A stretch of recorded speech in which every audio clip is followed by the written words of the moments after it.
You're listening to the Classic Gamers Guild podcast. This makes my nipples hard. Hey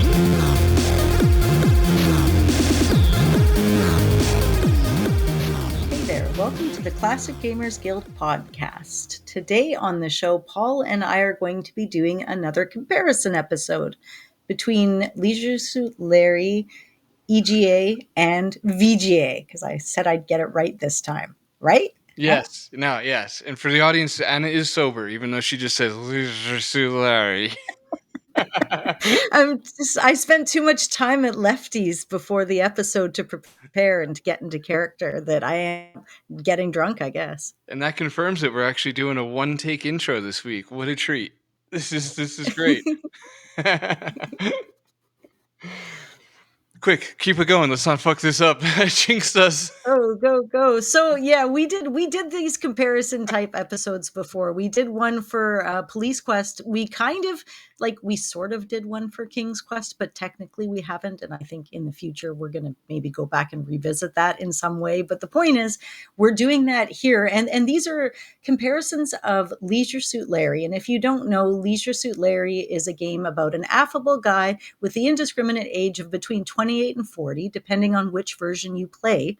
And he's left his nest and is out into the world to gamble and get laid and try not to die in a bathroom. Mm-hmm. Is that about the storyline? Yes, or by his own hand, which we'll get into later. But yes, we're gonna look at the AGI version, the SCI version. AGI is the EGA, SCI is the VGA. Mm-hmm. We got all the acronyms here. I think we said that in the Police Quest one. Okay, well, it doesn't matter. And we'll probably sprinkle in a dash of Reloaded too, because we both played most of that, kind of like in a Hail Mary bum rush, Anna this morning and me last night, just so we could sort of include it. But yeah. Okay, well, let's start with, because I'm not sure if on this podcast we've ever actually covered Larry. If we have, it's been years. By the way, we started doing this in 2018, and according to the math, that was 6 years ago, which is wild. No, 2018 was not 6 years ago. Yeah, it's all just insane. Math is so depressing. I'm so sorry. Don't ever do math. It's always bad news. Math is almost always bad news. But anyway, I'm not really sure if we've done Larry before, so I also want to kind of treat this episode a little bit. I don't know. There's things about Leisure Suit Larry that are almost assumed knowledge because it's like, it's one of Sierra's flagships, and I guess what I'm saying is that we'll probably end up spitting some generic Larry facts at you just because we've never really covered Larry before. So this is like our time to do that too. So with that being said, what's your origin story with Larry? Let's start with our childhood experiences. Everybody's got that little tee-hee. I played this at a friend's house, and then Mom said I couldn't play with Timmy anymore. Yeah, that's pretty much it. For me, I was a few months into playing. Sorry. It was totally Timmy. It's always Timmy. I was into King's Quest 4, and I was like 9 or 10 years old, and my dad brought me this game in the box and said, "Hey, why don't you give it a go? It looks funny." I don't even think he played it yet, and I'm like, "Oh, I don't know how to answer these questions." And he wasn't around, so what I did was I started the game and I wrote down the question, and I wrote. He wasn't around. Well, he gave me the box and then headed off to get some milk, and that was. He did. He came back later. He'll come back in this story. But so what I did was I started the game and I answered the question wrong, and I wrote down what the question was, and I wrote down my wrong answer. And if I got a right answer, I wrote it down, and I just made a little chart of what all the wrong answers were, and then eventually what all the right answers were. So every time I played, I just referred to my little piece of paper, and even my dad might have helped me, who knows, on something here and there. But that was essentially what I put together. And then I played it. My dad thought it was funny. He'd say things like, "You gonna go sleep with the hooker?" or "Watch out for dogs peeing on you." Like, we didn't, in my family, nothing like, my mom didn't pay attention, and I was never not allowed things like that. So if it was funny and it was Sierra, it was perfectly okay. So that was my experience with Larry. That's a remarkable amount of motivation and drive for you to, like, what was the drive behind you wanting to play the game that bad, where you created like a whole process of elimination deduction chart to get into it? The sense of humor. And it was something to do with sex. I knew there was nudity. I was like, boobies and like, all of this, the perverted and funny. King's Quest was so like earnest and true and right and almost sweet. And so this was like, I'd never seen anything like this before. And from this, like, this led to my love of Space Quest and why the humor of Space Quest 4 hit me so quickly, so hard. It was just this, it was like off. It was a little bit wrong. It was naughty, and I liked it.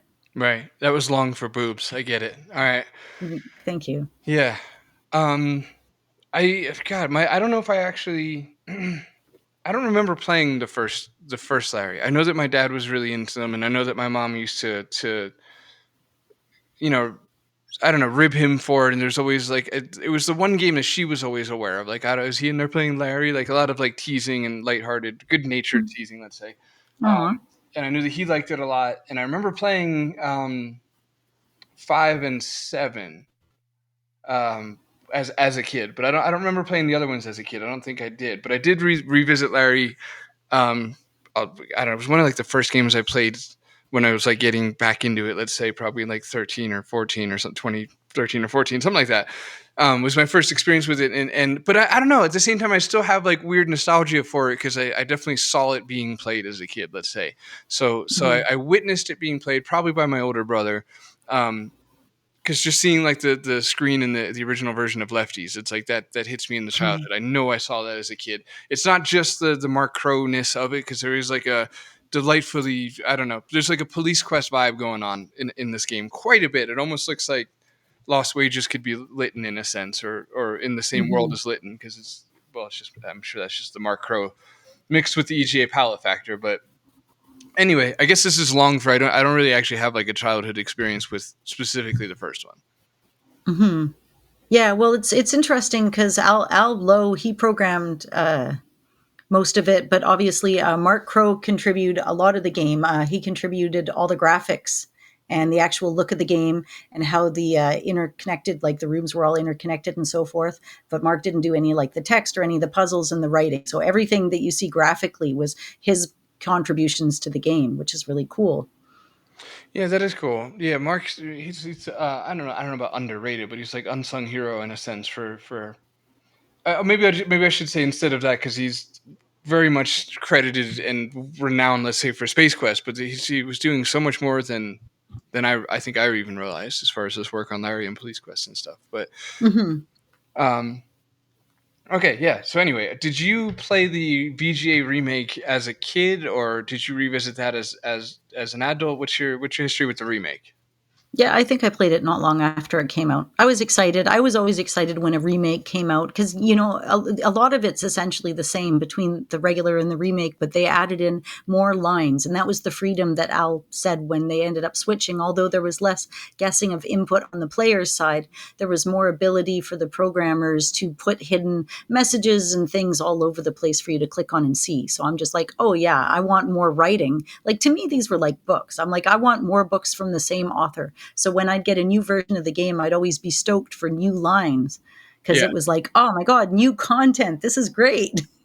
Yeah, and the VGA remake I really really liked. It was kind of like Police Quest, where I ended up my over I don't know my conclusion, I guess you could say, which is probably a weird way to no, well, it's a fine way of putting it, but it's early in the episode to be saying it. But regardless, my overall conclusion or takeaway from this comparison is the same as Police Quest, which is the remake is really good, and it's Mhm. beautiful, and it's like a lot of fun, and there's just like you were saying, there's some really good like storytelling and a lot of great lines that you can go fetch, and the inclusion of like the zipper and the taste icon is so much fun, and this game just Mhm. it encapsulates so much of what I don't know what I have like a craving for and don't get enough of in modern adventure games, which is like the sense of exploration and Mhm. the rewards, the constant rewards for exploring, where it's like it's less about finishing this game, because if you really want to just finish it, you can get it done in about 30 minutes, maybe 40 for Yeah. the remake. But Mhm. if you really want to get the most out of the game and see all the lines and just walk around, I don't know, like it feels like a living book in a sense, just it really comes to life. You can walk around and just try things on people and get responses, or spend too long in an area and get peed on. Mhm. It's great. What do you think about the breath spray aspect? There's an aspect in the game that you have to shoot some breath spray in your mouth every once in a while, or else you'll get some funny random comment from somebody saying, "Oh man, you smell like garbage mouth." Yeah, that was all. That's such a nice touch because it's not like a. It's not presented mechanic wise as like a gun to your head. Like you better have No. done this or you'll regret it later. It's like there's no real pressure. It's Mm-mm. just like a fun little. Yeah, it makes the world feel more alive and more. Yeah, just great world building. Mhm. I like to leave my breath stinky and see what everybody says about it because I want to read all the lines. Right. Yeah. Exactly. Yeah. It's such a nice like almost consequence free way of doing it, and just yeah, It's Hmm. it's it's it's a ton of just a ton of work and love went into this game as well. So it kind of almost reminds me a little bit of it's not fair to say the Conquest because Conquest had just so much more going on, but in the sense of like accounted for scenarios and stuff like that. Like what Hmm. would this person say versus what would they say if your breath smelled, and then what would happen if you tried to lick them on top of try to touch them on top of try to look at them and on top of trying to talk to them. So it's just like Hmm. just so many lines for everything, and it's fun and funny, so it's worth like exploring all the lines. Love it. Hmm. And there's all these like subtle differences between the two that are so small you wouldn't even notice it just in what somebody says in a response or but like the essential essence of the game is if you know how to play the text game, you're probably going to know how to play the EGA, and then you're probably going to know how to play the VGA, and that's pretty much your day. Yeah. There's not much difference at all. For like 20 minutes, I had a playthrough, a YouTube playthrough of the VGA and EGA playing at the same time. I kind of did my best to sync them up on a phone and a tablet. Um, Hmm. and it was neat. It was kind of fun to see it. It was like almost identical. Every now and then they'd slip time wise. Like Hmm. I don't know, maybe the balcony would be an example. There's like a little bit extra going on there in the VGA version, but it's pretty damn identical as far as like the linear story is concerned, right? Like if you're not exploring your environment, and you're just trying to if you're playing it maybe let's say by walkthrough rules where you're just trying to get to the end of it, they're both almost identical. Hmm. I like, what about the concept where you die in Leisure Suit Larry 1 and you can end up back in the factory and get remade again? I think that's the original one. I think that's so fun. Yeah, it is. It's amazing. It's everything we love about the Sierra stuff. The factory, that's still one of my favorite. Really, and Larry 3 also has Mhm. the behind the scenes Sierra. Like it's I don't know. It reminds me of that scene in Larry 3, or the end of Larry 3, I should say. Mhm. Behind the scenes at Sierra. And then in the VGA, I think there's two different versions because I see screenshots for like a massive factory. It's got like this dystopian kind of feel to it, where they whip up another Larry and spit him out of a blender in the VGA remake. But I didn't get that scene when I played it. When I played it, I got brought back to life by Frankenstein. No, you know what? Mhm. I'm confusing Reloaded. Sorry, that's Mhm. in Reloaded. You get brought back to life in a Frankenstein sense.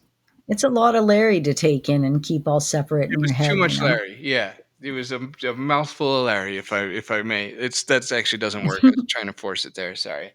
We're like 20 That's minutes in. We haven't made a single dick joke yet talking about Larry. It feels wrong, but Thanks for breaking the ice. yeah, no worries. I almost did it earlier with the whole Pete on thing, but Right. I didn't want to bring up my time in Amsterdam on the show. It's not necessary. Reloaded was funny for that. You could pee on everything, the corners, the floor, the people. It'd be like, and it even says it, you whip it out and pee on the carpet. Well, don't you feel good about yourself now? It's So funny. Yeah, it was. It's really really good. I wanted to ask you too, since and then maybe I don't take a breather and find direction here. But real quick, what were your thoughts on Reloaded? Because we've kind of like summarized, I guess you could say, like our experience with EGA and VGA. So what did you feel about Reloaded? I played it on a tablet first all the way through a couple of years ago when it first came out. Mm, And I thought it was fun because it was different, and it was more, there was a lot of writing, there was a lot of nods to Kickstarter and a lot of more modern elements. So they sort of brought it into the age. You could click everything on everything on everything in your mouth. You're either smelling it or tasting it. And if you click the zipper, you're either peeing on it or trying to have sex with it. There was so much writing and so many lines in it.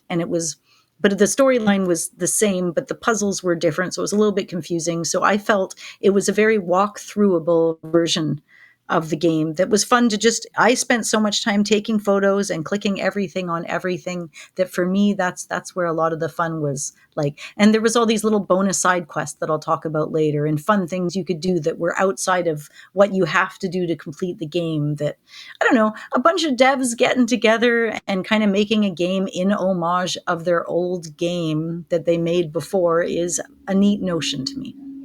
Right. Fair enough. Yeah. Yeah, I liked it. I thought it was really nice. I thought it was gorgeous. I'm a sucker Hmm. for glowy things, and it had like a very glowy vibe, like the chapel with the sun coming through the light coming through the stained glass windows, and I Hmm. mean even lefties, just yeah. I like the artwork, and I really don't like playing games that aren't pixel art, because it's, to me, it's like the pixel art factor is such a important part of my like enjoyment in these games visually. It's just my thing, like, without needing to get too into explaining the whys and why nots. It's just my thing. I just really like it, and there's enough in pixel art to where I don't really have to fuck around with games that aren't. So that being said, for a game that wasn't Pixar, I really liked it. That being said, my son walked by and was watching me play little bits of it here and there, and his only comment on it was that it was ugly. And just in case any of the devs are looking, I disagree. He's 9. All right. And but I'm proud of it in the sense that I think I've well indoctrinated him into pixel art, because he had no reason to judge it so harshly, and with such banality. But he's just like, it's ugly. I'm like, wow, that's uncalled for. I mean, it's really kind of unfair.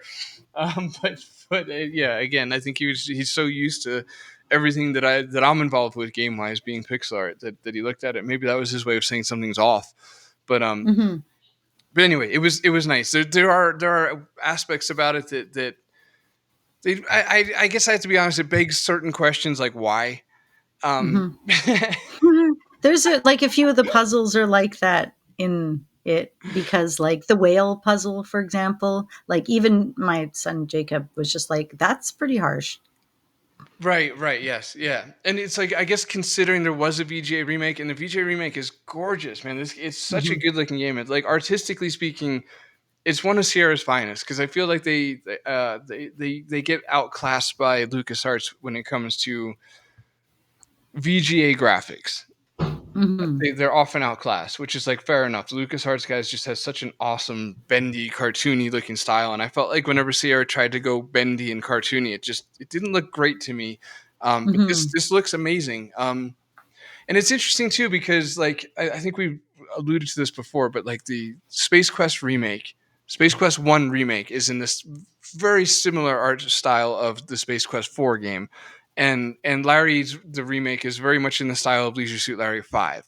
So it's like you Hmm. can tell what games are being developed alongside each other, let's say, or within the vicinity of each other, because this game, it has a lot of Larry 5 style, but it actually, to me, it looks more like comfortable in its own skin, or like, and I don't know the timeline, and I don't expect you to, and we're not going to stop to look it up, but I would guess Hmm.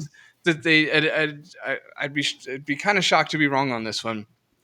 It's like saying I might be wrong, but I don't think I am.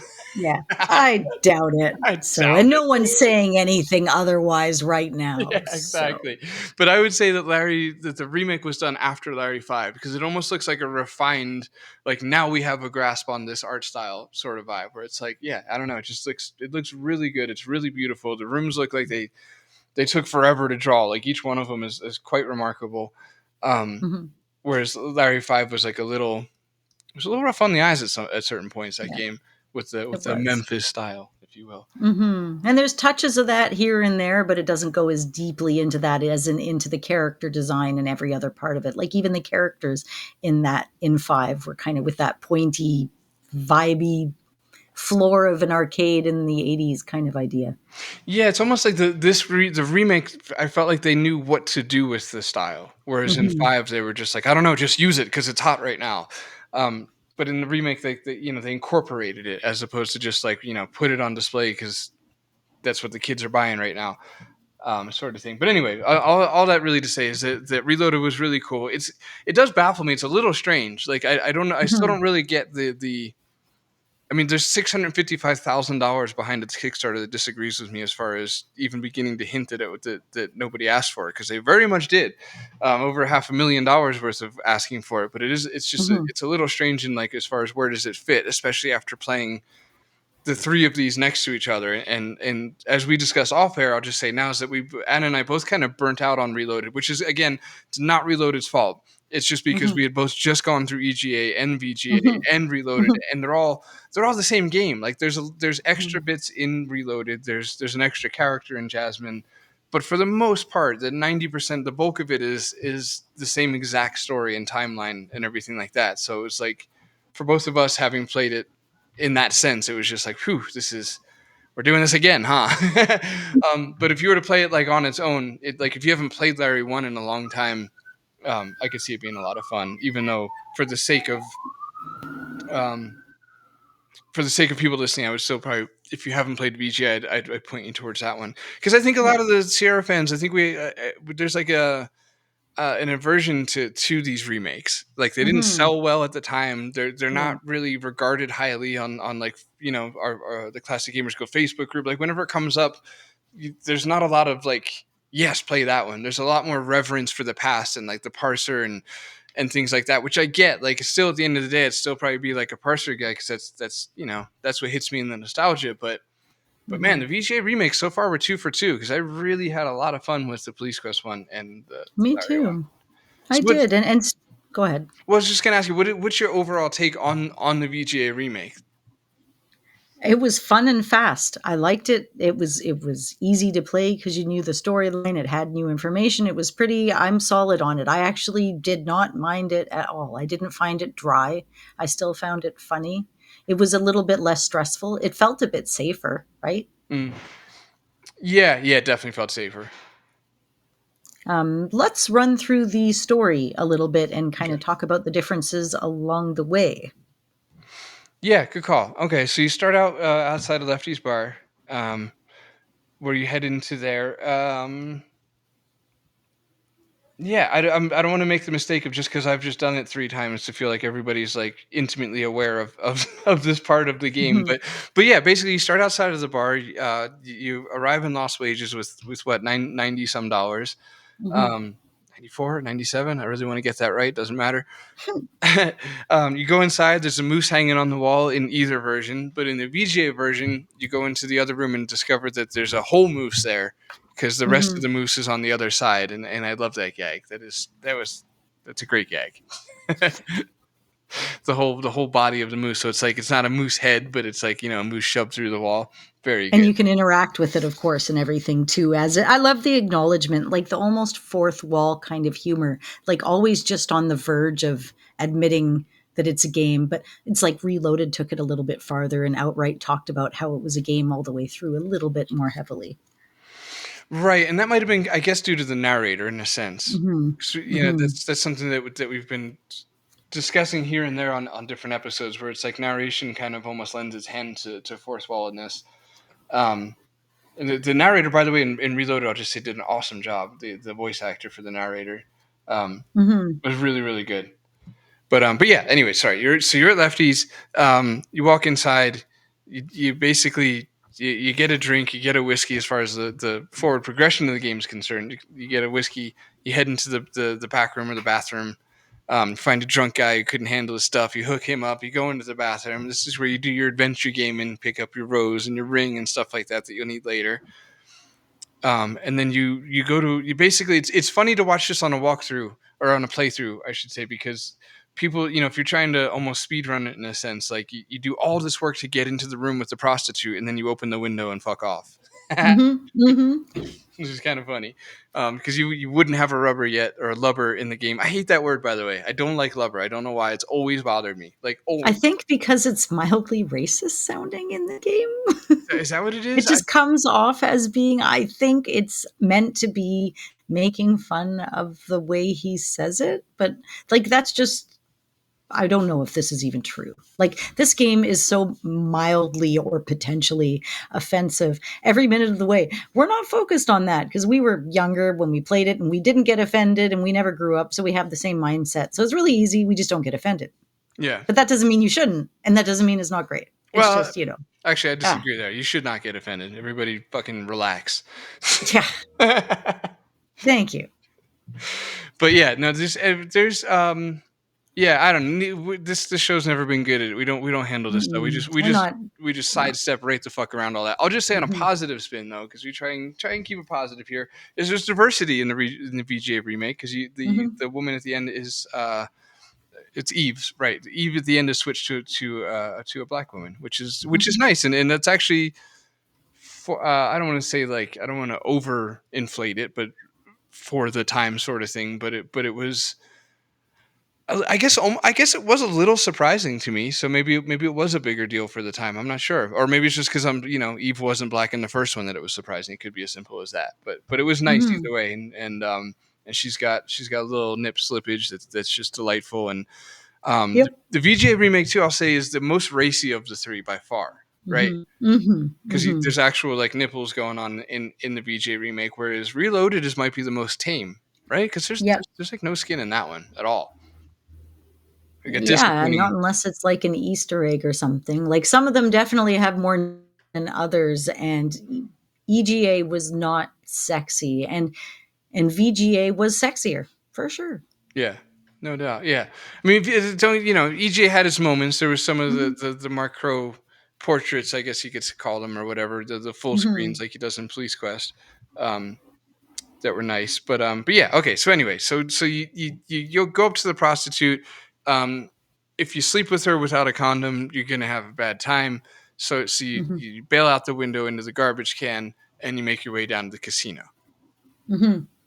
And then in this case, casino is a verbal baton that I hand to you.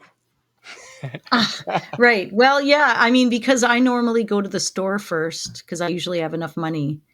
And then Ah, I like to get the prophylactic from the store, and then the dude at the store, I mean, after you look at the skin mags and everything else, and there's a drunk standing outside, but he's just like, "Oh, what flavor? What kind?" And he asks you like all these crazy questions about it, and then you have to answer all of them. And then he shouts out all the kinds you're getting, and then everybody pops out of the aisle and says, "What a pervert." And that's slightly different in every version as well. Um, but just like the words, essentially what he says about it were different, and the rest of the context was the same. oh, okay. Interesting. Good. You got good comparison notes. You did better than I did.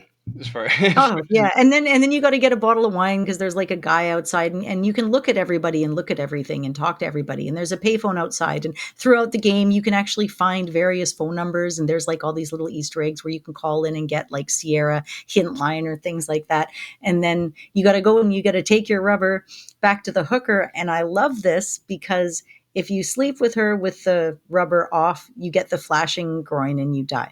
And if you sleep with her with the prophylactic on, then you don't take it back off and you go outside and you die anyways because you didn't take off the condom, which is so funny. But right. then what you're technically supposed to do is you're supposed to sleep with her, take off the condom, dispose of it, steal the box of candy sitting on the ledge for whatever reason because you're a dick, and then you go out the window and carry on. Back to you. Right. Right. It's kind of panic inducing. Sorry, I started this. This gives me a little deer in headlights. Like, oh shit, what are we even talking about? Mhm. Larry, that's right. No. So you don't have to sleep with her, right? You can just take the. Is that What? correct? I don't think you have to sleep with the prostitute. Do you? I I don't So think. I just never considered because you're there to I lose your just virginity. That's the whole you, reason you you're sound there. What? you sound so offended right now that I would even. Prostitute. I never even considered Wow. that you wouldn't. What? This is the closest you've ever called it came to calling me a Poindexter. Because right now you're like, you fucking loser. Are you serious? You didn't. I never even for a moment considered it. And now I'm just saying, Look, I do you? listened. I wanted it to be special. Okay, I didn't want to give it up to some prostitute. I was saving myself. That's like I gotta actually put some research into that because I've never thought about it or considered it. It was Well, just sort of a given. and I You framed sleep I with the framed it prostitute. like a question, but no, you don't have Maybe to. she won't Ba- let you take the chocolates if you don't sleep with her. at least in VGA, you don't have to sleep with her. That's my hesitance is because I can't say for certain with EGA, but yeah, you don't have to sleep with her in VGA, which Crazy. means you probably don't have to, because if you try to take the chocolates otherwise, he gives her a line like basically she's like, well, I'm rooting for anybody who's in search of true love. Like he gets her on that aspect, and she's like, well, if for if you're in the pursuit of true love, then you can take them, and he just says thanks, and yeah, you get them. Yeah, I'm a little speechless at You this. I sound never yeah, thought. you sound just mad. I've never Incredulous. heard you so Yeah. disappointed in me in the time we've known each other. I'm sorry. Um, okay, So well, after you slept with the prostitute, or assuming don't. that you You have, don't have to, guys. Don't feel pressure. I would, you know what, the one you don't want to feel pressure in is in Reloaded, because that prostitute is, what are you supposed to, I don't know what's politically correct here, but she's not a looker. The girl in the bed that you are supposed to sleep with, all of a sudden she's Russian and she's missing a tooth. Yeah, come for make love on prostitute. Yeah. So bad. You're like, do I have to? Oh no. Not like And the this. jokes are all based on her looks, right? Oh man. This is why we haven't covered Leisure Suit Larry. I know. Yeah. Sure. But we've interviewed Al Lowe. So if you think that if you either really like this and want to hear more, go look up that episode. Or if you think this sucks, I just want to hear them talk to Al Lowe, go look up that episode. Yeah, for real, that episode was great too. It's like Mhm. it's like 70% Police Quest that episode, but there's also the rest is split between Donald Duck and Larry.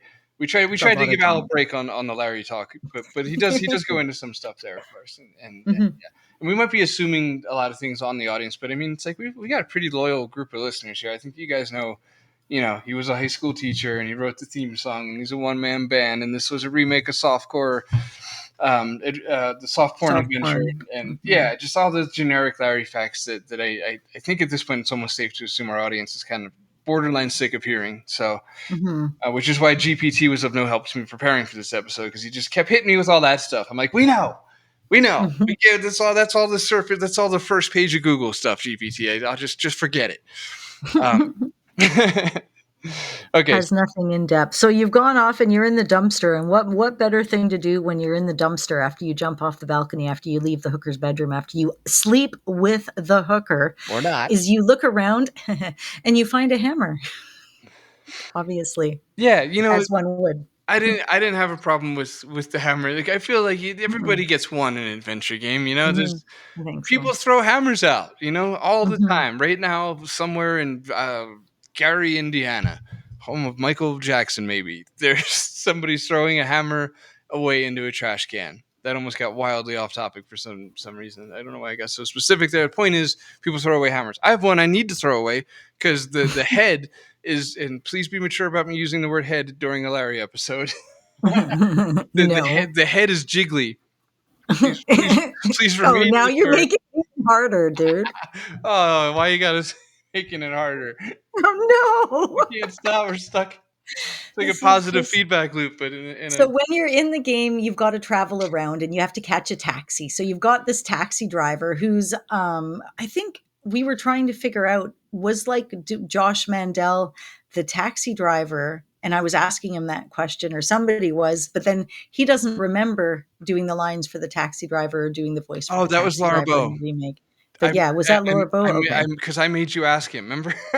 That's what it Because he was. sounds just like Bernie Sanders, and I'm like, that I has to knew be it was Josh in a Mandel taxi. because Mhm. that is definitely a Jewish man doing that voice. So I But sent he's you in like, there. I don't know. And he's like, I don't know, and I was like, wow, Josh, you had one thing to remember for me.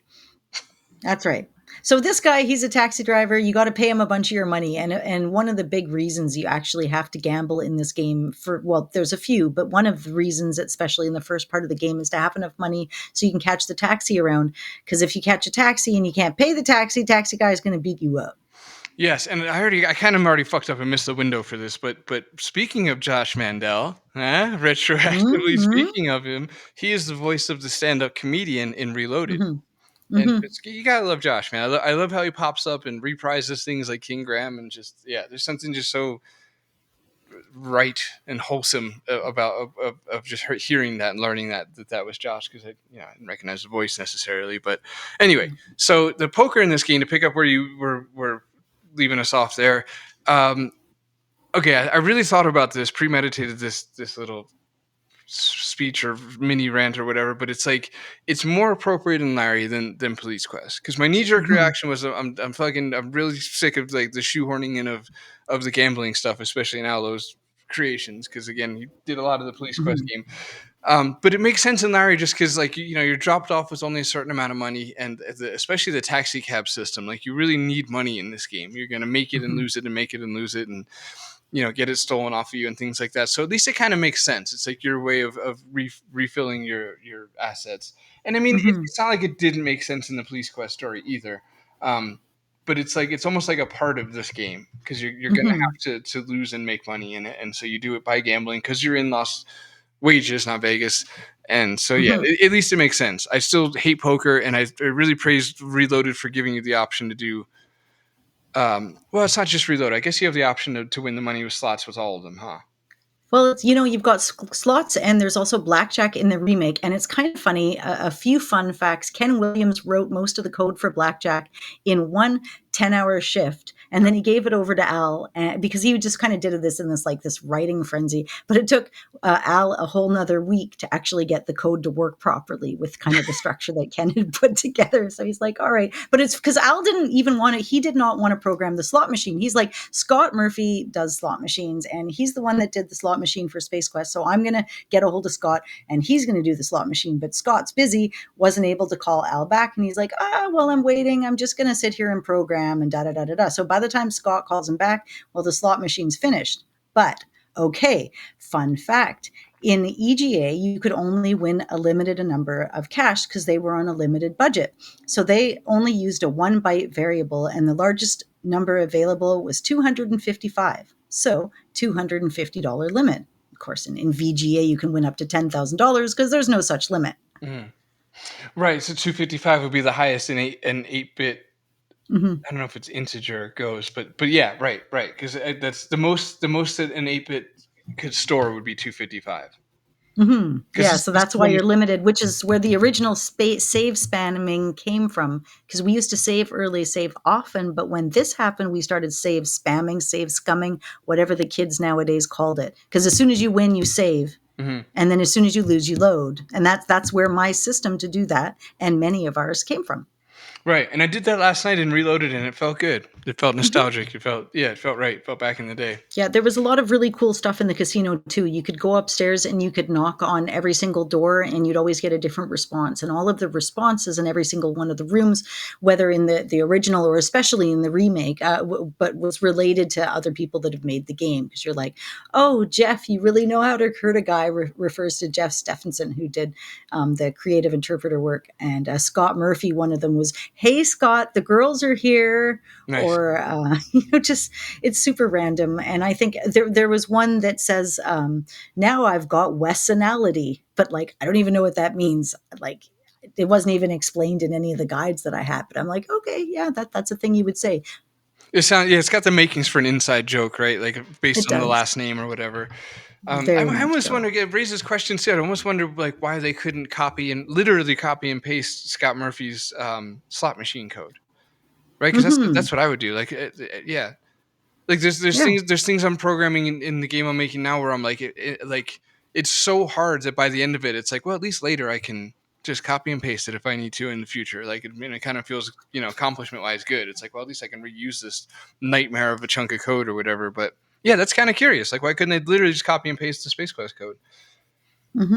Well, sorry, I should totally go back. Did you know that Al Lowe ended up interviewing the hooker after Larry stole the box of chocolates? And she did say that he was really, really quick. He was clean. He left right away, but he did take my box of chocolates. So, right. I mean, she did comment. She didn't not notice. He didn't secretly take it. And in Reloaded, they nod to that. When he goes to take the box of chocolates, he's like, and she's like, no, that's my, forget it. Just take it and go. Yeah. That's right. Okay, back to where we were in the casino. But yeah, lots of in-jokes, lots of stuff. You've got your save spamming, you've got your gambling, and you're essentially at this point just prepping yourself up to get ready finish off the game because you have to find something at the casino to get you into a place you can't access yet. You're not wrong. It's just that wording took me by surprise when you said finish off the game, because there's a part of me that still feels like we're still building up into the start of the game, because it's like, we're just getting the items we need to actually start the game, but it's also getting the items you need to finish the game, because it is really quite short in that sense. So yeah, Hmm. you go to the casino, you get your money. Anna, you said you kind of already went to the convenience store, but if not, you go back there again, or for the Hmm. first time. Like, it doesn't matter. You get your money. You go to the convenience store where you can get some wine, trade the wine for a knife, um, Hmm. and this is all building up just to meet Fawn, right? Hmm. Yeah. Okay. All of this, yeah. You have to get an apple, obviously, from the barrel man, but that's for way later in the game because he's the naked dude. And then you have to find your way into the disco. So you're able to do that because you've been to the casino and you've gotten the little card out of the ashtray. And props to Reloaded again for the way they handled the Apple Hmm. guy, because the you give him the uniform, and in the uniform was a blank check, or no, was a check for $655,000 made out to cash, and it was the Kickstarter money. So Yeah. that was a cute way to tie that all in. That was well handled. Oh, but fun fact from the EGA version only, if you click on the inside of his barrel, or yeah, I mean, if you look in it, like actually say look inside his barrel on the keyboard, it'll tell you his name is Steve, and you don't get that in any other version of the game. Interesting. That's cool. You can also bribe the bouncer with the diamond ring to get into the disco if you want. It will work, and he will let you in, but you will have some problems later on in the game. Well, is that a dead man walking thing? Because you need that for Fawn, right? Yeah, you sure do. Ah, And he'll just take it and say, thanks, man, and let you in. right. Huh. That's interesting. That harkens back to Longbow, where you can give away your half a heart crystal, but it's Yeah, not Dead Man exactly. Walking, because whoever, No. yeah, because Conquest of Longbow was coded by a combination of genius and I think cocaine. Hmm. Yeah. They were mad, absolutely mad, man. Okay, yeah. So you go to the disco, you meet Fawn. Um, she's the worst, as you'll just really quickly find out. You give her gifts. She's a material girl. Hmm. And so you give her gifts, and this is She's all. worth like 10 points practically of like, because you have to give her one thing after another. And then finally she's like, oh, and money and stuff. Oh, this is great. Oh, you want me to dance with you? Oh, okay. Yeah, Right. yeah, So, exactly. Yeah, she's not technically a hooker, but you know, she only does stuff for yeah. things in return. So She's a scam artist is what she is really, because you end up finding out later because you're all like hot and heavy, and she's like she gets a room at the casino and she's like, oh, just go and get some wine because that wine glass is awfully empty, so you have to go back and get your like booze from the store, and you also have to marry her obviously, because why would you do any of those things yeah, if you don't marry her? yeah, I was getting hung up on the details playing it too. I'm like, well, what about the divorce? How are they going to handle that? I guess they get an Well, annulment. he doesn't handle it well because when he was with Passionate Patty, and then the third one finished, and then the fourth game that happened in an alternative universe happened, and he was kind of still with her when he was philandering around in Larry 5 and 6, but she was hanging out at home while he was doing his work and just kind of holding down the fort, doing online sex work from the cabin that they were living in together. Wow, I didn't know that. Yeah. That's some good world building. It's in interview between her and Larry and Al Lowe in one of the books I have. Man, that's so good. Just makes me wish, like, the or miss that era in general, with that Mhm. amount of lore, like, where people would have given a shit enough, and like, a lot of this stuff just doesn't work with the internet, and I only mean that in the Mm-mm. sense of, like, the internet, just there's just so much content, but it's like Mhm. back in the day when there just wasn't as much everywhere all the time. Mm-mm. Then you 'Cause would. they didn't stay together. They were pretty much separated by Larry 7, so it wasn't going well. They were long times apart, and Yeah. You get distanced after a while. Yeah, no, very much so. It's And just I think he might have been a bit of a philanderer. Like, I'm not even entirely sure that I know he never technically did anything wrong. He wasn't going around cheating on girls. And technically, he's the one that got screwed over. But you kind of got to wonder a little bit if in 5 or 6, he did some things he shouldn't have. right. Yeah, that's this all sounds so real. Um, I would like to do an episode on 3 one day. That's my favorite Larry Hmm. game. I It's love it 3 so much. It's it's one of the best great. Sierra games, man. When the whole SCI zero era, like every SCI Hmm. zero game is amazing except for Iceman. Um, it's always the blot on that. I still have to play it to Iceman, really say that, but it's I've said it before. Iceman is Leisure Suit Larry 4 without the sexy. It's what I expected when I first started it that Leisure Suit Larry 4 was going to be, but then it wasn't. It was such mm, a tease that way. right. That's a sexy. That's Hmm. good. Well, all right. So Fawn robs you of all your stuff and leaves you high and dry on the bed. You got to cut yourself out of the bed. Um, Which they play with at the beginning of Leisure Suit Larry 7, where Larry essentially starts the right. game tied up in a bed and you have to try and solve your way out of it. So he's always getting himself into those kinds of situations. Yeah, it's quite a cold open to Larry Seven. Just immediately have to figure something out. That Mhm. was a little rough. Um, It was. It wasn't an easy little puzzle, too. You're like, right. I'm just clicking on a page. How many things could there be to do? And then it's like, why did that take me 25 minutes? Yeah. Yeah. Um, okay. So yeah, you're finished with the fun chapter of the game, and Hmm. you basically go down. This is where you meet the receptionist Faith, who's one of the other girls in the games. Um, you try to strike something up with her, and it doesn't really work. That's kind of my No. short notes. All you essentially end up getting her to screw off when you like give her drugs so you can go up the elevator. Right. She's Thank like, you. Yeah. "Oh, right, I totally did want to get high. That's great. Aw, thanks. I'm gonna go do that now." It's like speed or something. And then she just fucks off over there. You're like, okay, yeah, I'll just use the elevator to the penthouse. That's cool, right? Oh, it doesn't matter that it's like some other chick's room. Oh my god! And I love how that all fits. It fits with the era so well, and so does the art. And I just want to pause and say, for this is all to the EGA game, Hmm. that Mark Roy did such an awesome job of making it look like the era, because it Hmm. specifically the part that we're coming up on the game now, which is like the hotel suite, but also Hmm. the hotel. Okay, so over the holidays, Gremlins was on. Is that the movie? Yeah, Gremlins was on. Hmm. I've never actually properly seen that movie either. It was just, Oh, and it was on like on mute, so and I just good. kept kind of catching it in the background, and it made me. By the way, Gremlins is probably like the most potent case study of the aesthetic of the era. Like Hmm. Gremlins encapsulates everything 80s about the 80s. Hmm. Like from the shoulder pads, it's just so much in one movie. It's like it really covers every damn thing as far as fashion, architecture, and stylistic design. It's all on Gremlins. Like if you ever Hmm. needed to just a quick study on the aesthetics of a time, that would be the movie. And when I was looking at it in the background, the one thing that came to my mind, a realization, I guess you could say, that's maybe generous, was there was so much marble in the 80s. Like there was there was a lot of marble, just a lot of Hmm. fucking, if you imagine like the hotel lobbies of like a lot of the 80s movies, like the walls were fucking marble, like just slabs of rock all the time everywhere. It's really weird. And and at least Larry, they do a great job of that, because the hotel has black marble all, Hmm.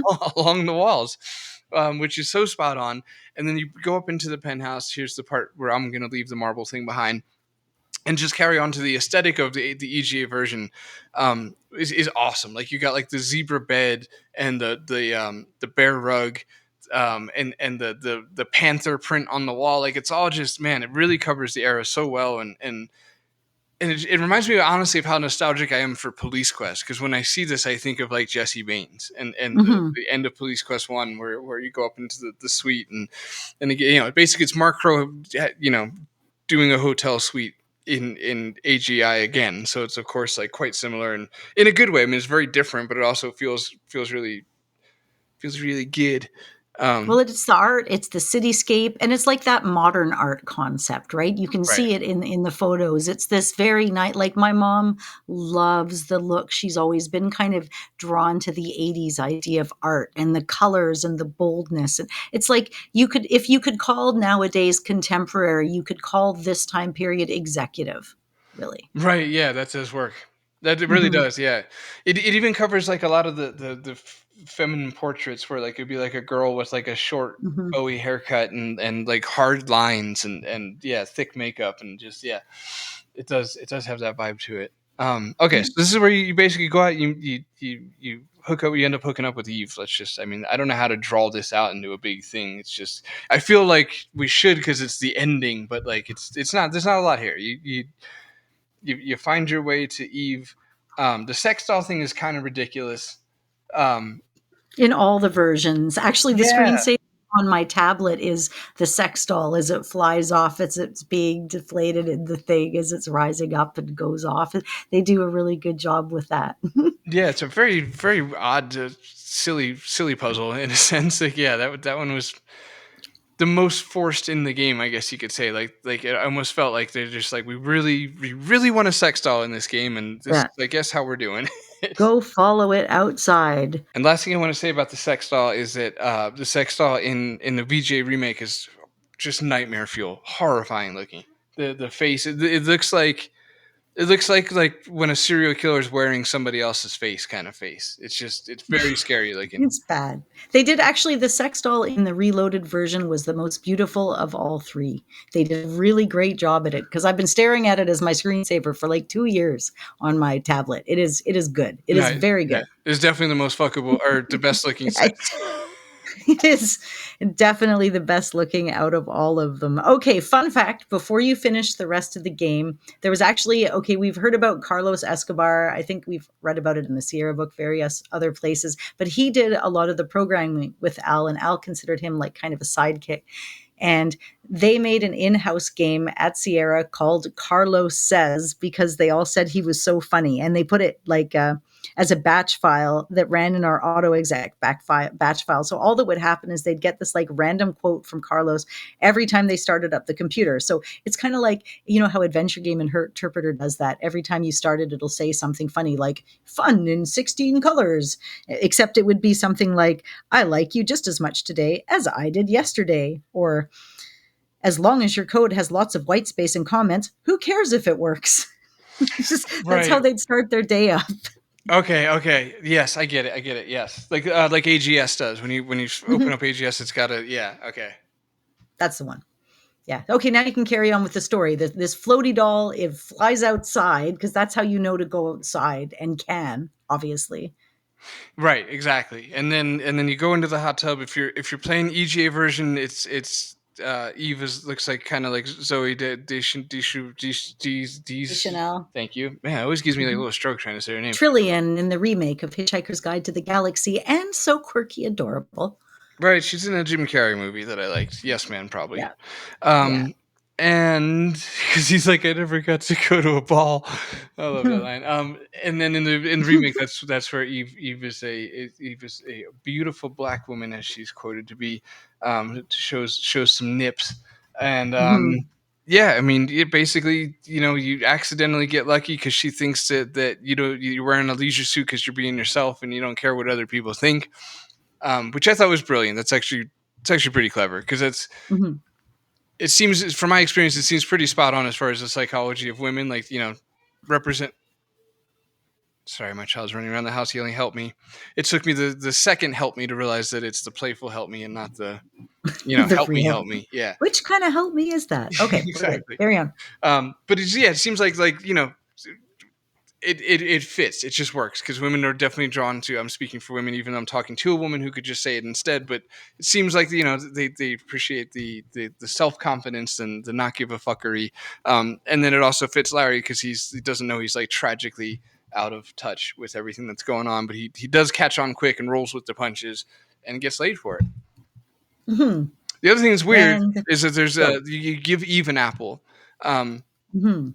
And that's kind of what triggers the you getting laid thing. Mhm. Like that's on the adventure game side of things, that's the thing you do to forward the progression of the stories. You give her an apple, and I don't know, it's just kind of weird the game ends on a biblical reference. Mhm. I think that's meant to be like extra hot, maybe. Right. I mean, the way they describe her eating the apple is actually, it's not bad. Mhm. It's like it's really good descriptive work done there, because like the way a woman would, like, I want to say daintily. I know that can't be a word, Daintily. but yeah. Anyway, sorry. And What's then your take at the end? Go ahead. in the remake, you've got the after you finally get what you want and you get your fireworks, you get this kind of like fourth wall breaking ending where Ken Williams comes out and has this whole conversation about games and stuff. And it's pretty good. They don't do that in the first one. Right. The first one's just like, congratulations, you've done it, got laid, emerged victorious. But yeah, I like the Ken pitch. It fits the Mhm. world of Larry. It fits the whole vibe of the game. And It he's does. like, you'd think I'm better than pitching my games at the end, but you'd be wrong. And yeah, that was cute. Fun fact, there's a dog that pees on you at various times throughout the game, and it is the same dog that Eve owns at the beginning of the next Leisure Suit Larry game. Oh, very cute. Okay, that's cool. Mm. Another fun fact: there's a time limit to Leisure Suit Larry Mhm. EGA. Much like Quest for Glory 2 has a time limit. There's a few of them out there that have a time limit, right? What's another one before you reveal your reveal here? Can you think Unclear. of? I mean, there's a lot of timed events in Larabout too, but as far as like a Mhm. game-wide time limit, I don't know. Interesting. Because, yeah, Quest for Glory 2, Trial by Fire, if you take too long or at the wrong time, the whole world ends, Vuzel takes over, nothing's good. That's interesting. I mean, obviously King's Quest Mhm. 3, but again, those are like little integer, like they reset Mhm. on different tasks. But yeah, a game Oh, long time. Rosella. King's Quest 4 has an internal time clock. Right. Isn't that broken up by the day and night thing though? It is, but time will keep progressing though. Like it's not Right. guided only by events and circumstance. It's also guided by the amount of time spent. That's fit. That's fair. That fits. So yes, go on about it now that I had to nerd it up a little there. No, I appreciate it. Yes, there's Appreciate a good nerding. it's yeah, I really do. It's just Larry's weird for having a time limit, because the game doesn't really call for it at all. Mm-mm. In the sense of like, why would any of this be timed? But I guess the idea is, see, the game doesn't really communicate to you that you're supposed to get laid before the sun rises. Maybe that's what's a little bit strange about it, because if you Mhm. don't get laid by the time the sun rises, or 7 hours later, I think you can extend that to 8 by doing something with the prostitute. I don't remember. The prostitute kind of muddies it up too, as far as my ability to report on it. But let's just say you didn't sleep with the prostitute, because you don't have to. If you don't get laid by sunrise, then Larry shoots himself in the face. Mhm. So Yep. really dark. Just oddly, just a yeah, really dramatic shift in tone. Where if the sun rises and you haven't gotten laid, basically when the 7 hours is up, a little display box pops up on the screen and calls you a virgin, and then it cuts to Larry holding a gun to his head, and Yep. he does the deed with He's a just a antagonistically smiling sunshine in the background. It is, and it is due to his depression. Like they talk about that. He commits suicide in despair. It's on the wiki page. Like this is just, and a lot of people are like, I've never seen that. I've never seen that happen. And I didn't even see it happen when I played it as a kid. I never took long enough to see that happen. So when I saw that screenshot like many years later posted online, I'm like, well, where's that from? Did somebody just make that? And it's like, holy shit, no, it's actually in the game. Yeah, Could you imagine you're a kid and you're playing the game and you take so long? The guy kills himself. yeah, That's crazy, man. wildly dark. Yeah, yeah, exactly. Especially from a former teacher like Al Lowe. Al, my guy. I love it. I do. I really do. I think it's amazing, because it's like it's hard to God, it's got to be hard to. I'm hesitating on whether or not I wanted to like pedal that back, because I realized that I'm talking about kind of a deeper subject there with the whole thing, but there's no need to address it that way. In the light world of Leisure Suit Larry, I appreciate it on a coding side, because it's like it's the perfect amount of time. In the fact that most people never saw this, even without a Mhm. walkthrough. I guess it's hard to spend 7 hours playing Leisure Suit Larry, and 7 hours is also the amount of time it would probably take for the sun to rise. If you got dropped off at a convenience store in Las Vegas at the beginning of the game, you'd figure the sun would you'd probably have about 7 hours before the sun rises. So it all just kind of fits perfectly, and the fact that not most people didn't see it as opposed to most people did. I mean, it was all played out pretty well. Well, it was patched out of some of the other AGI versions too. I bet. I think Okay. it was taken out. It was not redone in the remake either, or it wasn't put Right. No, in it the was remake either, definitely or not put anything in. like. Yeah. Yeah, to which fair enough, and all that, because yeah, whatever. But all right. Anyway, Okay, never mind. You know what? I'm just I was saying that, but now I'm just taking a second to look it up because I'm talking out my ass. It looks like they found a way to keep track of time in the VGA, and the suicide is still there, but I haven't seen proof of it. I don't think so. I think they're lying. I don't even know why I looked that up. It takes 8 real game hours in Leisure Suit Larry VGA, and it does happen. So you know what? Does anybody who's listening know? Is that scene in the second one? Feel free to write in and tell us. I actually don't know. yeah, because all I've got to add to this basically is I know in VGA there's basically I'm looking at a screenshot that says you've only just begun. You've been playing this game for 8 hours. Oh wait, that's minutes. Never mind. Hmm. Never mind on So this it's whole thing. But if I guess for the sake of finishing any sort of coherent thought, if you stand there for 8 minutes and 33 seconds without doing anything, the game will call you out and tell you to get moving. But yeah, I don't see any proof of it happening. So yeah, that's a good question for listeners. If you have seen the offing in the VGA one, let us bloody know. It's a weird mhm. dark request, but here we are. Oh, okay. So the game starts around 10 p.m. and it goes one night. When you take too long, it'll be a day when that happens. Larry will shoot himself. In the original version, you can force this death by pressing Alt 0 and then type the command TP and room number 19, as long as you're not playing it in ScumVM. Hmm. Huh. Did you? Interesting. Speaking of which, I just learned today in prep for this that you can skip in the EGA version. You can skip the age check in the beginning by doing Alt X. Yeah, I didn't even know that until I heard Al Lowe say it. It might even have been our interview. I'm not sure. But I was like, really? I put that much work in, made a whole freaking chart, and that's all I had to do. But like, as we've learned too, they put all these little codes and all these things. Like you do the same. You're making a game. You're like, oh, when you're in this scene, click here to just quickly bypass this scene, or just hit escape to bypass this because we've already read it a bunch of times. And you want to do those. And in some of the games, like for example, Christy Marks in Conquest of the Longbow, she wasn't really big into going through a lot of the Jane Jensen was kind of like that too. When going through the games and it was really long scenes and it took a long time, there had to be shortcuts or way to skip things or ways to jump around the game. And a lot of that stuff was just left in when the game was released. Mm. Right, right. Yeah, and I can see that too because like I've got a few, as you know, in the game where it's like if you click on this tiny little part of the fence, Mm-hmm. you don't have to walk to the exit and click on the thing. And I think part of the reason Mm-hmm. I made it so obscure is just in case I forget to take it out. It's like just in case you fuck this up and leave it in. That's like almost nobody's ever gonna click on that one tiny little spot with this exact cursor and blah blah blah. So it all checks out. Mm-hmm. Okay, well Yeah, it does. before we wrap the show, what are our conclusions on AGI versus SCI? And I'm sorry to listeners, we never really can decide how we're going to frame it. I think we've been doing EGA VGA, so we'll stick with that. So, what are your kind of pros and cons and yeah, I don't know, closing thoughts on specifically the comparison aspect. Mm-hmm. Uh, phew. The first one was my first, so nostalgically, I always like to go back to it.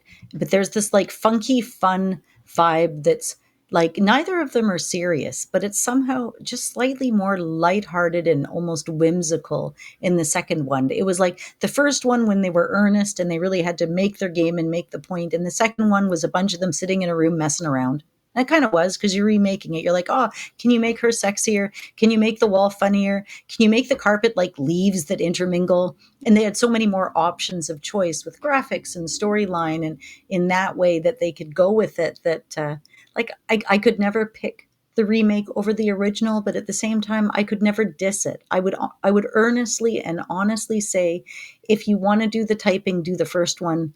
But if you want to do the pointy clicky, do the second one. And you're at no real loss if you do it that way. Okay. I like that. That's I'm really glad you went first. That helped me figure out what I was going to say. Okay.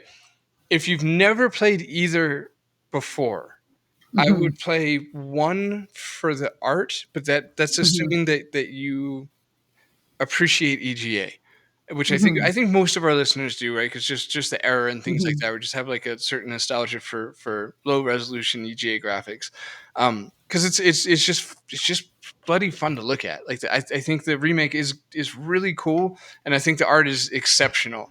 But you'll Mm-hmm. never there's just no competing with EGA when it comes to people like us who grew up with it. So Mm-hmm. if you've never played either, I would say visually speaking, play the original. Mm-hmm. Otherwise, play the remake, and it's for a few reasons. The biggest reason is the similarity that it has to what I said in the Police Quest episode, which is it's easier to explore, Mm-hmm. and there's so much to see and hear. Well, there's so much to yeah, okay. I'm being pedantic with myself. There's so much to see in here, right? You're not going to Mm-hmm. uncover, literally new visuals, but I mean, see, I guess, is in text to read.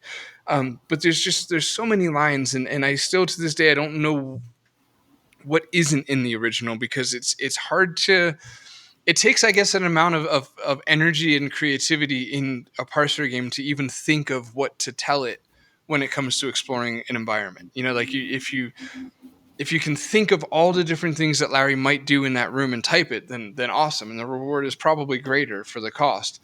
But that being said, like in the VGA remake, where you've got the zipper icon and the lick icon, and then the interact, and then the look, and then the talk to, there's so many awesome lines out there, and Allo is funnier than I think I ever give him credit for. Some of his stuff is just almost shockingly funny. Um, Mm-hmm. I guess I'm saying shockingly in a sense of how it holds up. Um, because I don't know, I might have unwisely categorized him as just like outdated dick joke guy or something, and it's just not the case. Like some of his stuff is very funny and very irreverent, and I really like it. And then that being said, he's also backed up by Josh Mandel, who they would go on to do Mm-hmm. Freddy Farkas together. And Josh Mandel, I don't know, he's credited with witty text and Mm-hmm. documentation, so I don't really know how much of said witty text was Josh, but Josh is a really funny dude, and there's some really funny things in this game. A good example of something that's probably Josh Mandel that's not in the game, but it's in the game's credits, is they're giving musical credits, and it says, theme song by Al Lowe, and then some tunes are written by Dead Guys, and you know who you are. Um, and I don't know, that could really be either of the two, but back to my main point, would be the VGA version is easier to explore, and or I'm sorry, goddamn. So the last thing I want to do to listeners is confuse you guys with what I'm trying to point you towards. But the VGA version, the remake, is easier to explore, Mm-hmm. and it encapsulates everything about adventure games that I love and all the things about adventure games that I'd like to see more of, which is less. You can only. It's kind of the opposite, I guess you could say, of the way modern games have gone, where it's like you click on the thing and the game decides what you've done. The game decides, Mm-hmm. like, you click on a character in some games and the game will be like, well, because you clicked on the character, that means you talk, or that means you hit them, or Mm-hmm. that means the game kind of decides what you do because we've oversimplified it to just one click. So that Mm-hmm. the game decides what your one click does. Whereas this is the opposite of that, where it's like you can lick the person, touch the person, talk to the person, look at the person.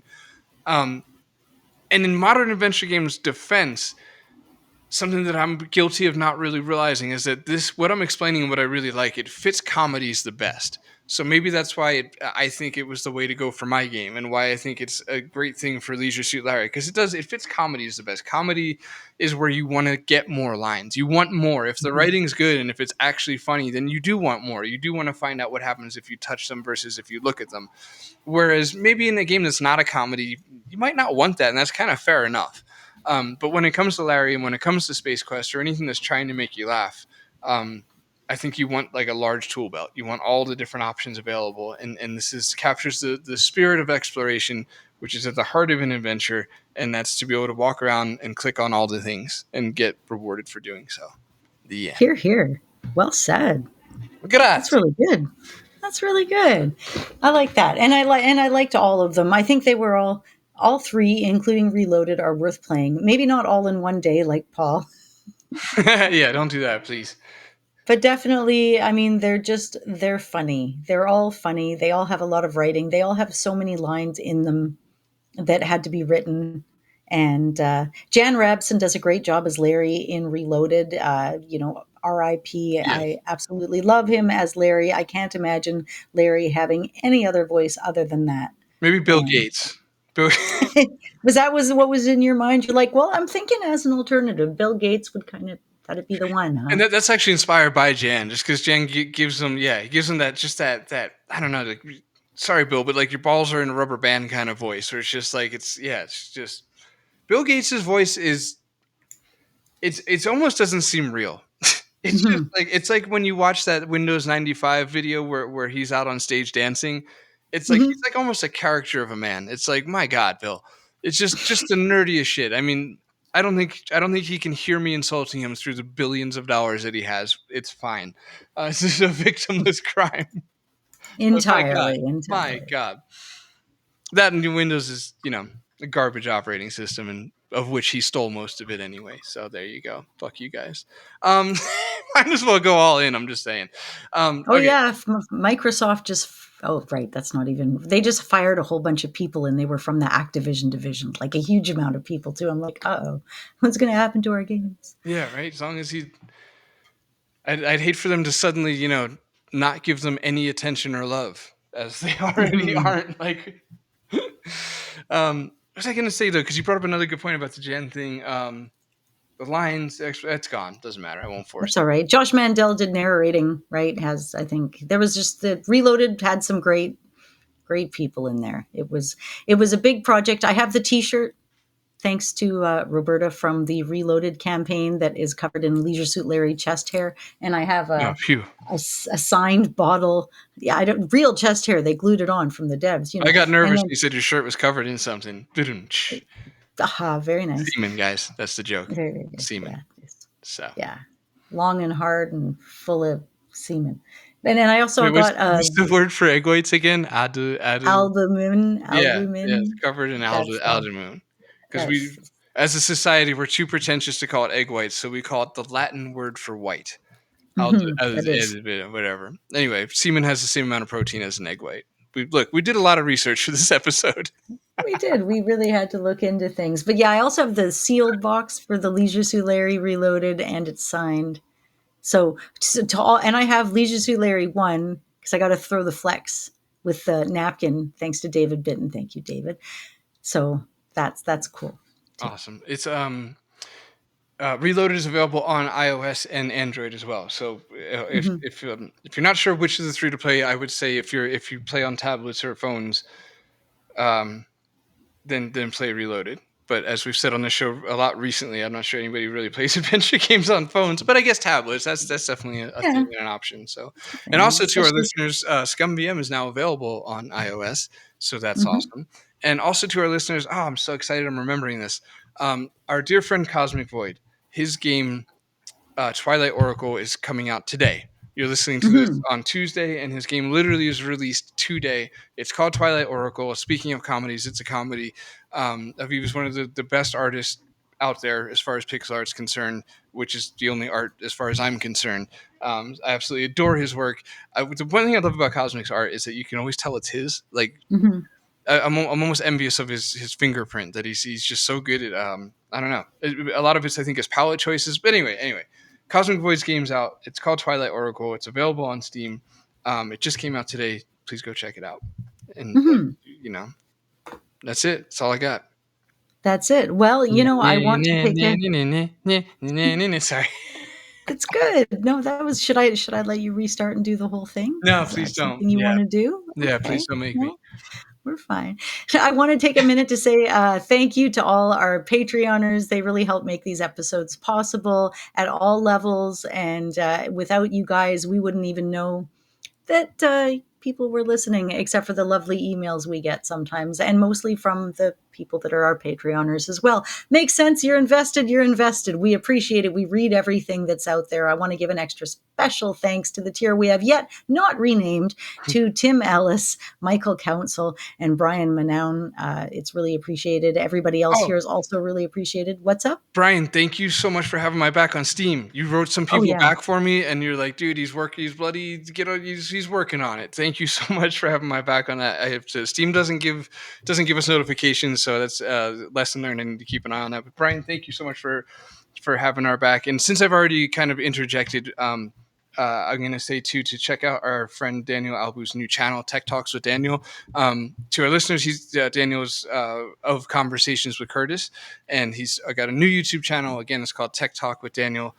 So check that out. Give him a sub, because he's just bloody. I love him, and he deserves it.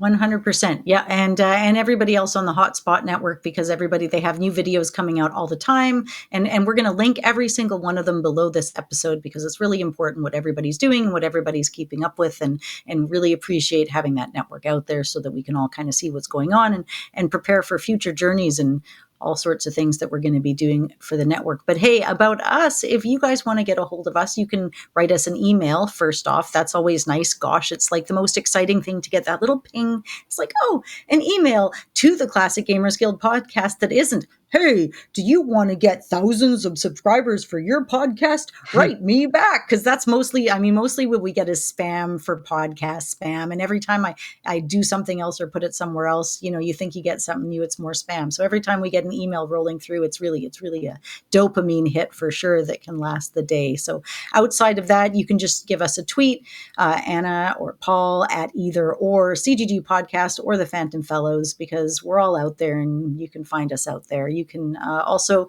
hit us up on our Facebook page.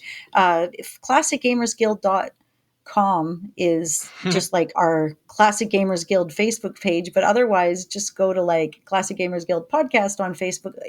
Look, the point is, talk to your Google speaker if you want. We're on Instagram, we're on YouTube. Ask any advice to play us, even if you're on Apple. Yell it into the room and it'll just start broadcasting out of the atmosphere. We're literally everywhere. Super easy to find. Yes, exactly. And also, I'm going to link below some information about the Adventure Game Hotspot Fanfare Convention that's going on this summer at the end of July. Please consider coming to join us. It's going to be an awesome time. Everybody from the network's going to be there. Anna and I are going to be there. The Sierra alumni is having a reunion there. So, it's just, if this is your thing, and it probably is because you're listening to us, then try and get out there if you possibly can, because it's going to be awesome. Don't do a murder.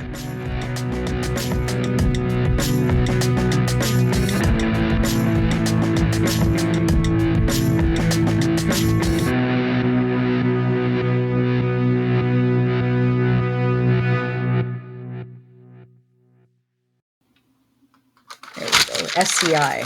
Okay, there we go. These are real notes. I found them. Don't mind the noise. Sometimes I feel so nerdy. This is ridiculous. Okay. You sound nerdy right now. I know. I feel it. I feel me sounding it. Well, let me look through my notes here. Not these ones. Oh, God.